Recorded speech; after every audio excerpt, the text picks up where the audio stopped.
Trayshawn Holden's had a really good camp too for this bowl prep. So really excited about Tez and his continued development. He just makes plays. He knows where to go. Bo has ultimate faith in him. And then Trayshawn is in this role, has really stepped up. His leadership has shown more. His focus, everything. Really excited about where he's going to be at in this game. You kind of talked about Jurion, but yesterday I asked all the defensive guys, who's someone who showed up, who's going to have a bigger role. Almost all of them immediately said Jurion. Just what have you seen in the last couple of practices, his kind of development? Well, he's in shape. You run a lot as a receiver, and the guy's in shape. He came in off of, wasn't fully healthy from his senior season. And, when you're not on a campus, when you're not going through that rehab, that prep, you come in a little bit behind. Now he showed up and was able to make some plays in summer, but then once you kind of get in the thick of the offense and the bulk of it, you can get lost a little bit. And I think he'd be the first one to tell you that he did. And he needed to get in shape, and he has, and he looks like a completely different human being, completely different player, and he's playing with a confidence that you would expect from a second-year player. But again, this is like his spring ball, so it's almost like his third time going through the install. So he's able to get lined up correctly, run the right route, be on time and the spacing and all that stuff. And then ultimately he is an exceptional catcher of the football. I know every receiver you would think would be that, but the guy plucks the ball out of the air. He makes contested catches. He's extremely talented, and he's a great kid that wants to be really good.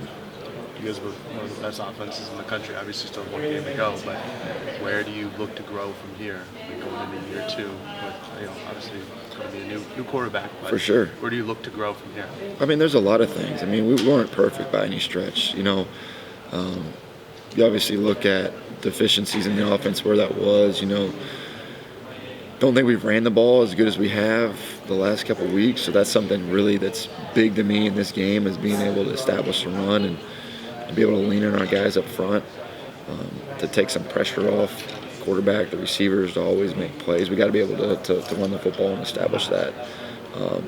But you're always going to look at wrinkles in your offense and study the 49ers, the Lions, the Dolphins, who's doing the coolest stuff, and study other teams in college football and what they do that you might be able to add to your scheme that fits, that's not out of the realm of what we build ourselves on and pride ourselves on. But we'll have wrinkles next year, and what those are, I don't know yet. I got to kind of get into the decompress from the season, go finish the season off the right way, get the recruiting all settled, and then dive into our tape and our self-scout and really what were we good at, because numbers can lie to you a little bit. Sometimes you might throw a ball that might have been covered really well, but a kid just makes a really good play, and then it goes on the stat sheet as a 30-yard gain. It shows up in your cut-ups as an explosive pass, but it really shouldn't have been. So we'll look at all that stuff after the season and see where we're at. Can I ask you some stuff about Bucky? Sure. Just if you recall kind of first impressions of him, both as a player and as a guy, and then things maybe you learned over the course of your working on it. Passionate, the heartbeat of our team, loyal, tough, the ultimate competitor, ultimate teammate, and a fantastic football player on top of that. You can't tackle him in a phone booth. He is so quick. The ball in his hands is something that you want as many times as you can throughout a game. He's everything you want in a player, and a brother, a son, a husband. He's just an awesome dude, and love him to death. And he'll be missed dearly from this team because of what he brings, not just on the field but off. It's amazing that Grizz was saying he sits in on O-line meetings. T. Ferg was like, he's an honorary tight end. He sits in on their meetings. And they respect all their guys, but that seems like that's rare. What is it about him that he wants to make that connection with those guys, and how critical is it having a guy like him show that kind of investment in terms to reinforce the connection you guys want throughout the team? Yeah, it's huge. He's a great example for our younger players what a veteran should look like and how he should act, and then just.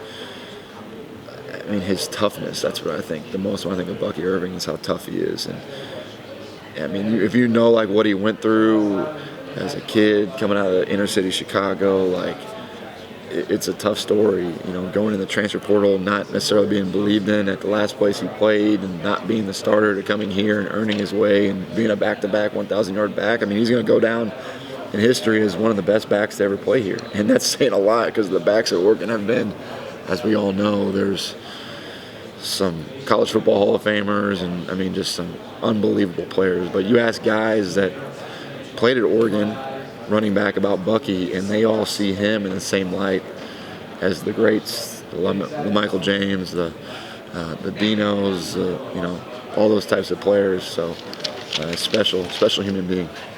There's a couple different guys too. A few different guys have been like, yeah, he's like one of my best friends on the team. Like he just seems to connect with guys on a different level. What do you think that means to them, or like an O-lineman like Stephen Jones? I mean, how much does it perhaps elevate their play? Yeah, I mean, he invests in everybody. He asks questions. He wants to know about you. He cares. He genuinely cares. You know, he's just, you know what it is when you meet a good dude. He's just a good dude and just really cares about people, and that resonates. And he's not afraid to have tough conversations either. It's not like he's constantly a cheerleader and telling you how good you are. He's a guy that can step out of his comfort zone and be upfront and honest with other people. And when you ask for a word in front of the offense, you know, you think about guys like Bo and Stephen Jones, the guys that are in this room, but Bucky Irving, when he gets up and talks, everybody sits up and listens. And he demands that from his teammates because of the honesty that he speaks. And it's a credit to him. It's a credit to the people that are really important in his life pointing to him. You know, guys like Carlos Lachlan, what he's done for Bucky and his not only his career but his life. That type of bond is shows in our team. Yeah, no problem. Defensive players, and T-Ferg just said it too, that Bucky and Bo, their decision to play in this game when they easily could have opted out and everyone would have understood why, kind of set the tone for this whole month of prep. Do you feel like you've seen that? Yeah, I mean, 100%. When your best players are your best leaders, it makes your team go. So they definitely are the heartbeat of our team, and really happy that they decided to do this, but not shocked. You know, they're the ultimate competitors, and we want to finish the season out the right way. And we're playing a really good Liberty team. They understand the stakes of this game, and we're playing a Fiesta Bowl, which is arguably one of the best bowls in the damn world. And we got a chance to leave this season as champions and win 12 games, which has only been done 5 times in Oregon history. So there's a lot on this game for us, and we're excited about it and glad those guys, you know, chose to stick with us. What have you seen from Austin that would give you confidence if he has to come in on Monday? Just a kid that preps like he's a starter. He's had a really good bowl prep, gotten better every single day. You know, I think his time kind of going back and forth with the scout team this year gave him like quality game reps against a top 10 defense in the country. So he's been playing at game speed all year and throws the football really well. You know, him and then Brock Thomas, our other quarterback, and Brock's a local kid from Sheldon, same high school as Justin Herbert. A lot of pride in the University of Oregon, all right, with Brock and his family. And he's another kid that can come in and make an impact, we believe. I feel like center position is going to go. JPJ is the only other player on the offense that touches the ball every time. And you're going to have someone new there. Poncho said he thinks it's going to be him or Harper. But just what are your thoughts on that new position? Well, the way that we operate in the offseason is that, you know, our quarterbacks get snaps with multiple centers throughout spring ball, fall camp. So I feel good about it. We'll see when those lights are on, but I feel really good. You know, you practice so much that you feel like you can't get it wrong, but will there be an errant snap?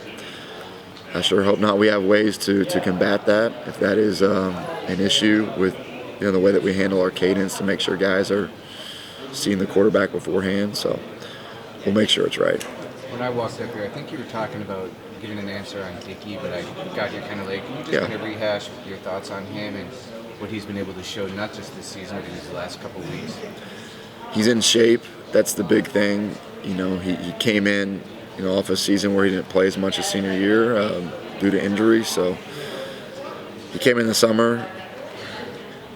He's not in playing shape, right? And you have to literally play your way into shape. You can do all the running, all the working out you want in football. The way that you get good at football and in shape to play football is you have to play the game. So he's now to a point where he can maintain long stretches of running, and this is like his spring ball for him. So this is his third time through the install.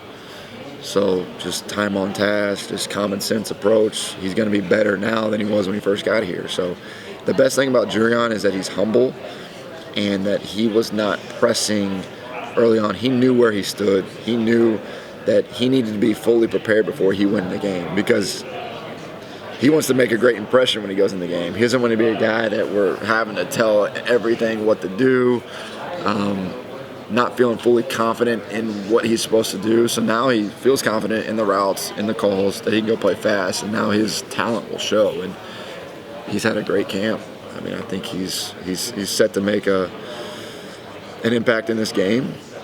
How many times will that happen? We'll see kind of where we're at, but definitely playing himself into the discussion of next season being an impact player for us right away. If you talk to any of these guys and even the defense yesterday, and you ask who is a guy that has stood out during this bowl prep, almost unanimously they say him. Does that surprise you? I mean, has he stood out to you? Yeah, I mean, when he first got on campus, when we were throwing routes on air or doing player-led stuff, when you could watch from afar, you see some of the catches he makes, you're like, wow, this guy he's special when the ball's in the air, like at the reception point, that magical moment, like he makes the catches. And I think that's the sign of a good receiver is not when you're wide open, but when you're covered, making the catches, coming down with the ball. And he showed that ability right away. So it was never the ability to make the play, it was just knowing what to do.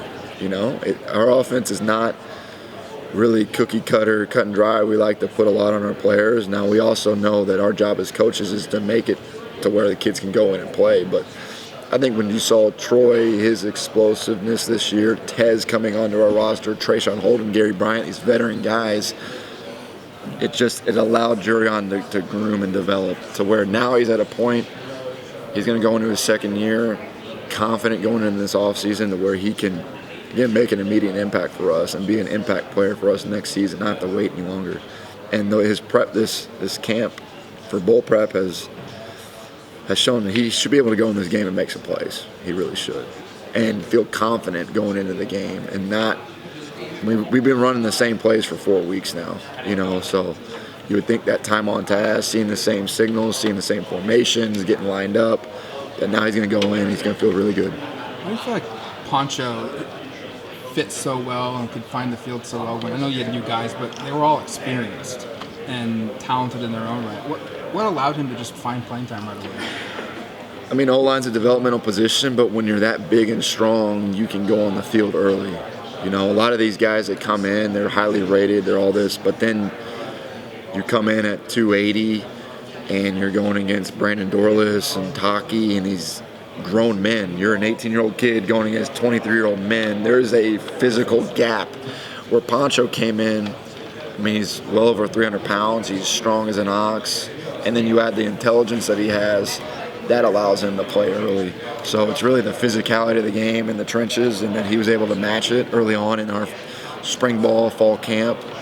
And then he just kept getting better, and you're like, this guy can play. He will play for us. It wasn't never perfect early on, but again, it's when he's pulling, he's knocking people back. When he's double teaming with the centers, he's moving bodies, grown men. So when you see that as a coach, you feel confident that if we can just get him up to speed on the schemes and not just base fronts, but when they move, when they stem, when they pressure, if he can understand that he can go and play. And it was, obviously a progress this season, but game reps are huge. Spring ball, that stuff's great, but when you get in the game, you get better.